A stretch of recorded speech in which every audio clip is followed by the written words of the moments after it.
السلام علیکم ورحمۃ اللہ وبرکاتہ۔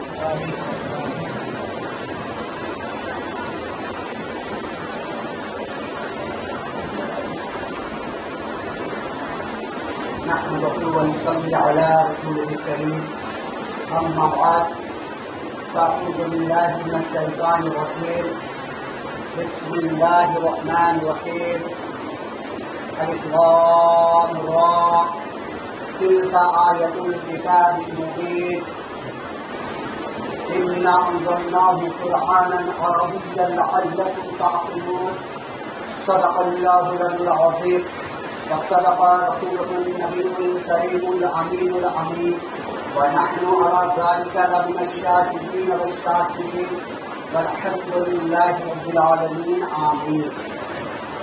معزز محترم شامعین، خطبہ مسنونہ کے بعد قرآن مجید فرقان حمید سے میں نے آیت مبارکہ کی تلاوت کر کے حج رکھا۔ آئیے اس کو روشنی ڈالنے سے پہلے ہم سب مل کر آقا نامدار احمد مختار مدینہ تاجدار محمد رسول اللہ صلی اللہ تعالی علیہ وسلم کی بارگاہ مقدسہ میں گھوم کر درود پاک پڑھ لے۔ اللہم صل علی سیدنا مولانا محمد وعلی آل سیدنا و مولانا محمد وبارک وسلم، صلاۃ و سلام علیک یا رسول اللہ صلی اللہ تعالی علیہ وسلم۔ حضرت آدم علیہ السلام سے لے کر حضرت یعقوب علیہ السلام کے تمام اقساط اس سے سماعت فرما چکے۔ اب حضرت یعقوب علیہ السلام کے بعد ان کے بیٹے حضرت یوسف علیہ السلام کا تذکرہ قرآن شریف میں یوں ہے کہ لگاتار پورے سورے اللہ تبارک و تعالیٰ نے اس سورے کے نام سورہ یوسف سے نازل فرمایا، اور انبیاء کرام کا تذکرہ جتنی بھی ہے قرآن مبارک میں، قرآن شریف میں، ایک جگہ پہ نہیں آپ کو وہ واقعات ملیں گے، ان کے خود سے ایک جگہ پہ نہیں ملیں گے، الگ الگ مقامات پہ ان کی کہانیاں ہیں۔ حضرت آدم علیہ السلام، حضرت ابراہیم علیہ السلام، حضرت نوح علیہ السلام، حضرت عیسیٰ علیہ السلام، حضرت زکریا علیہ السلام، جتنے بھی انبیاء کرام ہیں ایک مقام پہ نہیں ملیں گے، الگ الگ جگہوں پہ قرآن شریف کے الگ الگ حصوں میں آپ ان کا تذکرہ دیکھیں گے۔ لیکن تنہا یہ حضرت یوسف علیہ السلام کی شان ہے کہ مکمل ایک سورہ حضرت یوسف علیہ السلام کی شان میں نازل، پورے سورے، آیت بھی نہیں، پورا سورہ، اور ان کا قصہ ایسا ہے کہ جن تمام انبیاء کرام کے قصوں میں سے سب سے بہترین احسن اقصاص کہا گیا ہے۔ حضرت یوسف علیہ السلام کا تذکرے کو اس سے وہ تمام تذکرہ اور تمام اقصاص، تمام قصوں میں سب سے بہترین قصہ کہا گیا ہے۔ کہ آیت کریمہ یہ سورہ نازل ہونے کی وجہ تسمیہ یہ ہے کہ جب نبی پاک صلی اللہ تعالی علیہ وسلم اعلان نبوت کے بعد دین کی تبلیغ کرنا شروع کیے، اور مکہ معظمہ میں کوہ صفا کے اوپر چڑھ کر اعلان کیے کہ میں آخری نبی ہوں، یہ جو تم بتوں کی عبادت کرتے ہو وہ تمہارے خدا نہیں ہے کہ تم خود اپنے ہاتھوں سے بنا کرتے اس کی عبادت کرتے ہو، یہ معبودان باطل ہے، حق جو ہے وہ اللہ ہے، اس کی عبادت کرو، اس کی ریاضت کرو۔ تو چونکہ دین ابراہیم کو وہ مانتے تھے، جانتے تھے، اور بت پرستی بھی کرتے تھے، تو یہودیوں نے حضور اکرم صلی اللہ علیہ وسلم سے یہ فرمائش کی کہ کنعان میں رہنے والے مصر کے جانب کچھ کیسے کیے، ان کے بارے میں کچھ ہمیں بتا۔ اس لیے کہ حضرت اسحاق علیہ السلام کنعان میں رہتے تھے اور حضرت یعقوب علیہ السلام فلسطین میں رہتے تھے، اور یہ زیادہ کنعان اور فلسطین کا ڈسٹینس زیادہ نہیں ہے، اور جہاں حضرت یعقوب علیہ السلام کی شادی ہوئی تھی ماما کے یہاں، ان کے ماموں کا نام لبان تھا، اسی نام سے اس ملک کا نام لبنان پڑا، لبان پڑا۔ ہر ایک جگہ کا نام کسی نہ کسی خاص انسان کے نام سے متصل ہے۔ جیسے یہ ہندوستان ہے تو اس ہندوستان کا اصل نام جو ہے وہ ہے ہند، پرانا نام ہند۔ آپ سماعت کر چکے حضرت نوح علیہ السلام کے لڑکوں میں سے ایک لڑکے کا نام ہند تھا، جو ہندوستان میں آ کر بسے، اپنے کنبہ لگائے، اور انہی کے نام سے اس ملک کا نام ہند پڑا۔ سندھ میں انہی کے بھائی سنگھ ہے جن کے نام سے سنگھ پڑا۔ تو اسی طریقے سے حضرت یعقوب علیہ السلام کے ماموں کا نام لبان تھا، انہی کے نام سے لبنان ہوا۔ تو یہ ارد گرد ہی ہے سب، کنعان، لبنان، فلسطین۔ تو یہودی لوگ بنی اسرائیل کے جو خاندان والے تھے، حضرت یعقوب علیہ السلام کو بنی اسرائیل کی کہا جاتا تھا، انہی کے خاندان کو بنی اسرائیل کہا گیا ہے، انہی میں سب سے زیادہ نبی آئے ہیں۔ اسی لیے ہمارے آقا علیہ الصلوۃ والسلام ارشاد فرماتے ہیں کریم ابن کریم، کریم ابن کریم، کریم ابن کریم، یوسف ابن یعقوب ابن اسحاق ابن ابراہیم علیہ السلام۔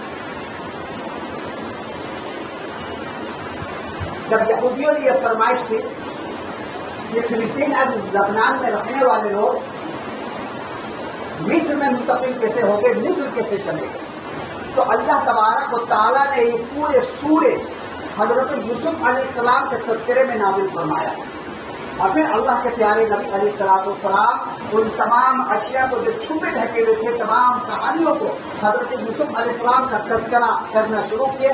یہودی دیکھ کر کے دنگ رہ گئے، تو اتنے فصیح اور دلائل کے ساتھ ہم بھی نہیں جانتے کہ حضرت یوسف علیہ السلام کی کہانی کیسے ہوئی، جس طریقے سے یہ نبی آخری محمد صلی اللہ علیہ وسلم بتا رہے ہیں۔ کچھ لوگوں نے ایمان بھی لیا ہے، جس کو اللہ تبارک و تعالیٰ نے ہدایت عطا فرمایا۔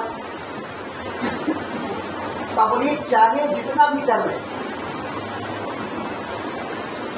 ہدایت وہی پائے گا، اسلام میں وہی داخل ہوگا، کلمہ طیب وہی پڑھے گا جس کو اللہ تبارک و تعالیٰ ہدایت دے گا۔ ہمارا کام ہے کوشش کرنا،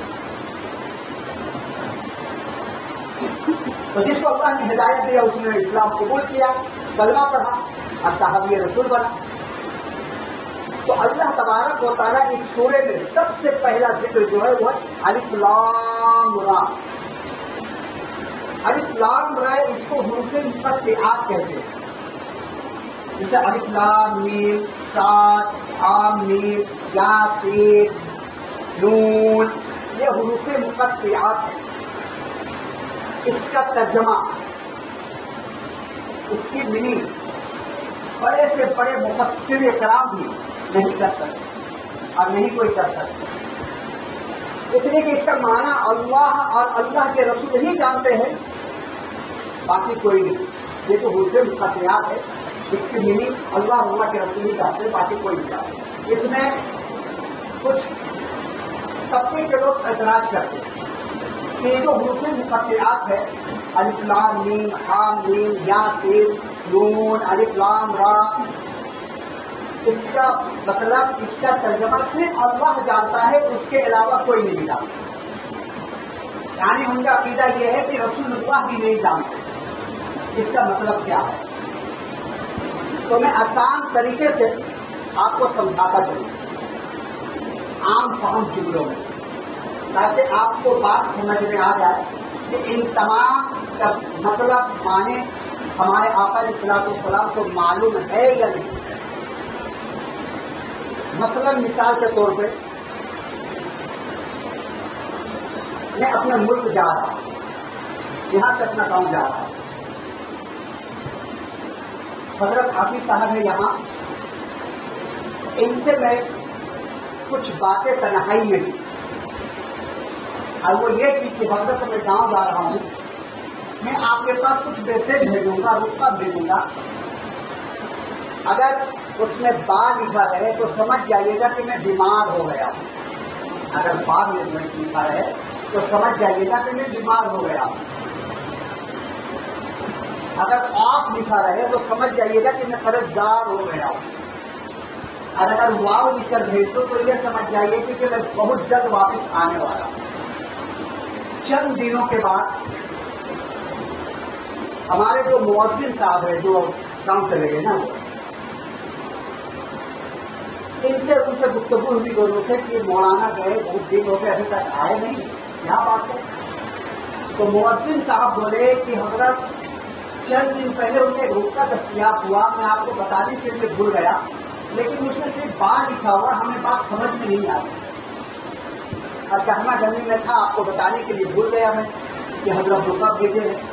اب جب حضرت سنے کہ رکے میں بات لکھا ہوا ہے تو ان کے چہرے کے رنجت اڑ گئے. دیکھ کر کے بولے حضرت کیا ہوا بات سننے اور آپ بالکل گھبرا گئے. تو بولے سنو، جب مولانا جا رہے تھے تو مجھے تنہائی میں یہ کہے تھے کہ اگر بار لکھ دوں تو سمجھ جانا کہ بیمار ہو گئے ہیں. تو حضرت بیمار ہو گئے ہیں، ان کے لیے دعائی شفا کیجیے. ان کو سمجھ میں نہیں آیا کہ بات کا مطلب کیا ہے، لیکن حضرت کو فوراً سمجھ میں آ گیا کہ بات کا مطلب ہے بیمار. اسی طریقے سے اللہ تبارک و تعالیٰ نے جب اس دنیا کو بھی بنایا تھا، ان تمام چیزوں کوئی چیز نہیں بنایا تھا، صرف ایک نور، جس کے مطلب اللہ کے پیارے نبی علیہ السلام ارشاد فرماتے اول ما خلق اللہ نوری، اللہ تبارک و تعالیٰ نے سب سے پہلے میرے نور کی تخلیق کی ہے، سب سے پہلے میرے نور کو بنایا ہے. تو وہاں پہ اللہ تبارک و تعالیٰ نے اپنے قرب خاص میں اس نور کو رکھا، قرب خاص میں. اور پھر کئی ہزار سال تک دونوں میں گفتگو ہوئی، گفتہ شنود ہوئی. تو اس وقت اللہ تبارک و تعالیٰ فرمایا تھا اے میرے محبوب جب میں تجھے دنیا میں بھیجوں گا، آخری زمانہ ہوگا، آخری امت ہوگی اور تمہارے اوپر آخری کتاب نازل فرماؤں گا، اس وقت کچھ ایسے حروف ہوں گے جو صرف میں اور تم جانو گے، اس کے علاوہ کوئی تیسرا نہیں جانے گا. یہاں تک کہ وہی لانے والے حضرت جبرائیل علیہ السلام بھی اس کا مطلب نہیں جانے گا. اس طریقے سے میں گاؤں جاتے ہوئے حضرت کو بولا تھا کہ بات لکھوں گا یہ سمجھ جائیے گا، واو لکھوں گا تو یہ سمجھ جائیے گا، آپ لکھوں گا تو یہ سمجھ جائیے گا. یوں ہی بس اللہ تبارک و تعالیٰ نے فرمایا اے میرے محبوب الف لام میم رہے گا تو یہ سمجھ جانا، الف لام را رہے گا تو یہ سمجھ جانا، آپ رہے گا تو یہ سمجھ جانا. اب یہ بتائیے کہ جن کا یہ عقیدہ ہے کہ صرف اس کا معنی اللہ ہی جانتا ہے اور اللہ کا رسول نہیں جانتا ہے، تو یہ باقی عقیدے ہے یا نہیں؟ ہمارا عقیدہ ہے قرآن میں جتنے بھی حروف ہے سب اللہ کے رسول جانتا ہے، اس لیے کہ قرآن خود فرما رہا ہے اور رحمان علم القرآن، رب خود فرما رہا ہے اور رحمان علم القرآن، رحمان ہے وہ جس نے قرآن سکھا دیا اپنے محبوب اپنے خاص بندے کو. تو جب قرآن سب بتا دیا ہے رب نے اپنے بندے کو، تو کیا اس میں الف لام میم، الف لام را، حام میم، اس کے مطلب نہیں بتایا ہوگا؟ تو ہمارا عقیدہ یہی ہونا چاہیے اس کا مطلب اللہ اور اللہ کے رسول دونوں جانتے، اس کے علاوہ دوسرا کوئی درود پاک کرتے اللہم صلی علی سیدنا مولانا محمد وعلی آل سیدنا مولانا محمد وبارک وسلم. الصلاۃ والسلام علیک یا رسول اللہ صلی اللہ تعالی علیہ وسلم. جن کا آیت الکتابی ہے اور یہ کھلی ہوئی نشانیاں ہیں قرآن میں، جتنی یہ آیت ہے ان کی آیت ان کی نشانیاں، یہ تمام نشانیاں ہیں. یہ عقل والے اس میں تلاش کرتے ہیں، جو عقل والے ہوتے ہیں نشانیوں کو تلاش کر کے کامیاب ہو جاتے ہیں. اور ہم نے اس قرآن کو عربی میں نازل فرمایا، قرآن کو عربی میں نازل فرمایا، اور اس کے بعد جو تمام آیتیں نازل ہوئی ہیں یہ حضرت یوسف علیہ السلام کے بارے میں. اب آگے کچھ بتاتا چلوں. حضرت یعقوب علیہ السلام شادی کیے، دو شادی ہوئی، دونوں بہنیں تو دعوت میں ان کی شریعت میں جائے. دوسری بیوی جو تھی، دوسری وہ راحیل، اس سے اولادیں نہیں ہو رہی، تو ان کے پاس خادمہ تھی. انہوں نے اپنے خادمہ کو بیوہ کر دی اور یہ کہی کہ آپ اس سے نکاح کر دیں. حضرت یعقوب علیہ السلام اس سے نکاح کر لیں. اس خادمہ کا نام زلفی تھا جس سے دو اولادیں پیدا ہوئی. حضرت یعقوب علیہ السلام اور جو بڑی بہن تھی بڑی بیوی لیا، اس سے 4 اولادیں پیدا ہوئی، جس میں یہودا سب سے بڑا لڑکا تھا، لیا تھا، شمعون تھا۔ اس طریقے سے حضرت یعقوب علیہ السلام کے 12 لڑکے پیدا ہوئے۔ جب لیا نے یہ دیکھی کہ ہماری چھوٹی بہن اپنی خاتمہ کو ہبہ کر دی اور اسے حضرت یعقوب علیہ السلام شادی کیے، اور اللہ تبارک و تعالیٰ نے اس سے 2 اولادیں عطا فرمائی، تو لیا نے بھی جو اس کے پاس خاتمہ تھی اس نے بھی ہبہ کر دی، اور یہ کہی کہ میرے سرکار آپ اس سے شادی کریں۔ حضرت یعقوب علیہ السلام نے اس سے بھی شادی کر دی۔ اس کا نام بلقی تھا، زلفی بلقی، راحیل لیا، نام یاد رکھیے۔ لیا سے 6 اولاد، اس میں 1 لڑکی، زلفی سے 2 اولاد، اور بقی سے بھی 2 یا 3 اولاد، اور راحیل سے اولادیں نہیں ہو رہی۔ بہت دعائیں کرنے کے بعد اللہ تبارک و تعالیٰ نے ایک ایسا خوبصورت بچہ عنایت فرمایا جسے دنیا حضرت یوسف علیہ السلام کے نام سے جانتی ہے۔ بہت دنوں کے بعد حضرت یوسف علیہ السلام دنیا میں تشریف لائے راحیل کے شکم سے۔ ہمارے آقا علیہ السلام ارشاد فرماتے ہیں کہ جب معراج کی رات ہماری ملاقات حضرت یوسف علیہ السلام سے ہوئی، معراج کی رات ہماری ملاقات حضرت یوسف علیہ السلام سے ہوئی، تو اتنے خوبصورت تھے وہ، اتنے خوبصورت تھے کہ اللہ تبارک و تعالیٰ نے خوبصورتی کو 2 حصوں میں تقسیم کر دیا۔ ایک حصے میں پورے حضرت یوسف علیہ السلام کا مجسمہ بنا دیا، اور ایک حصے میں یہ ساری دنیا بنی۔ سمجھیے کہ حضرت یوسف علیہ السلام کتنے خوبصورت تھے۔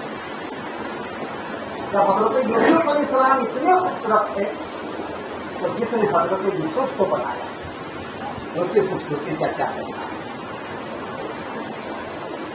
اللہ کو دیکھنا چاہتے ہیں نا، کس کے دل میں یہ خواہش نہیں کہ ہم اللہ کی دیدار کریں، اللہ کو دیکھیں؟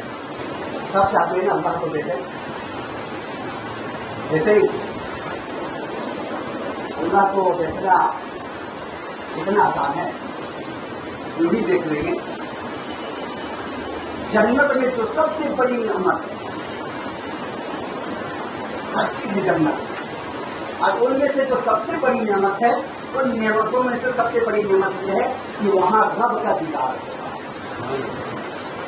اپنی آنکھوں سے خدا کو دیکھے گا، جس نے اس دنیا کی رچنا کی ہے، جس نے ہمیں دنیا بنایا، بڑے بڑے پہاڑ کو بنایا، بغیر سکون کا آسمان کو بنایا، بغیر سکون کی زمین کو بنایا۔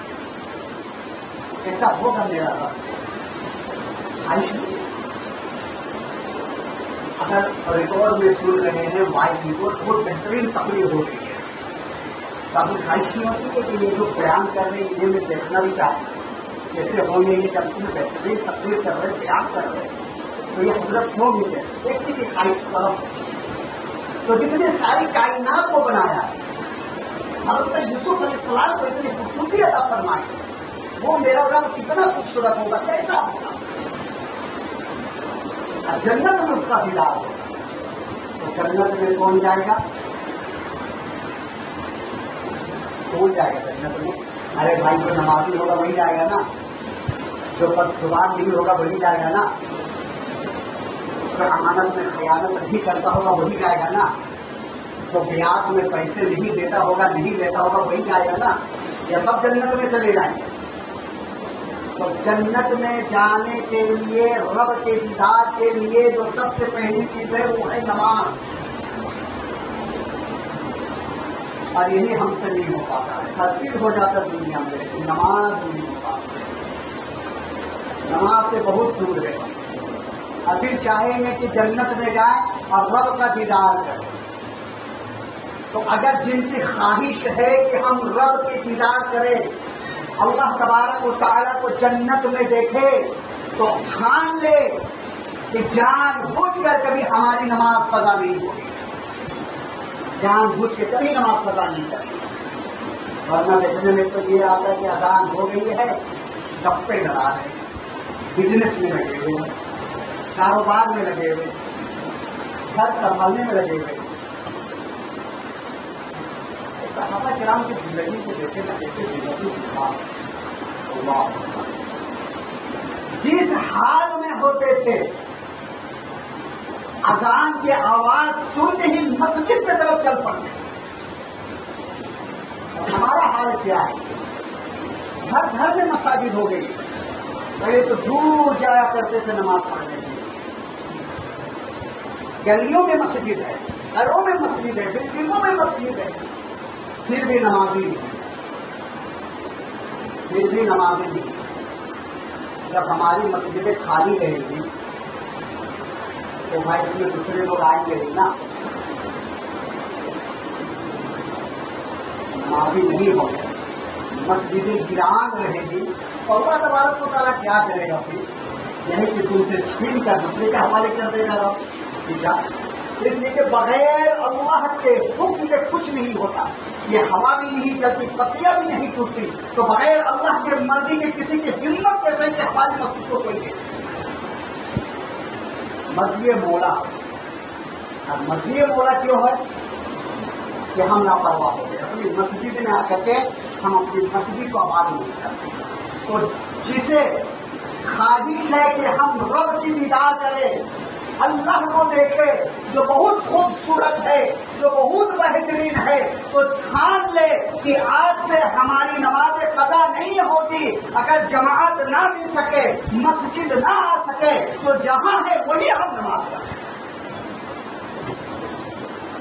اللہ تبارک و تعالیٰ اپنے آخری نبی محمد رسول اللہ صلی اللہ علیہ وسلم کی امت کے اوپر کتنا مہربان ہے. پہلے کی امتیوں کے لیے عبادت گاہیں رہا کرتی تھی، لوگ وہی جا کر عبادت کرتے تھے. لیکن ہمارے لیے رب نے ساری زمین کو مسجد بنا دیا. جہاں چاہو وہاں سجدہ کر لو، تمہاری عبادت قبول ہو جائے. پوری زمین کو مسجد بنا دیا، جہاں چاہو وہاں سجدہ کر. پھر بھی ہم بے نماز ہیں.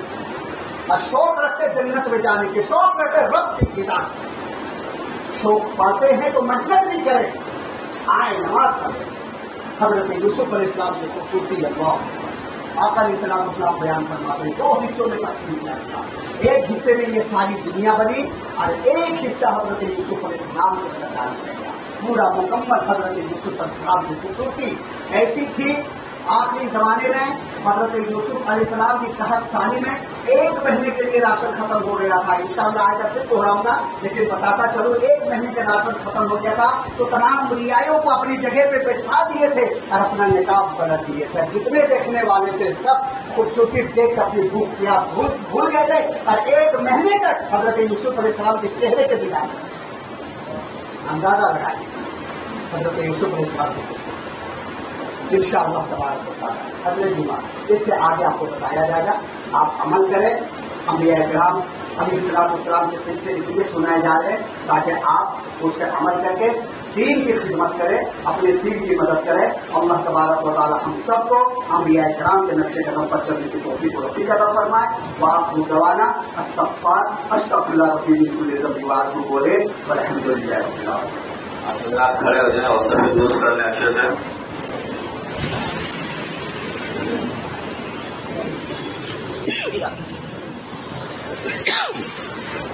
اللہ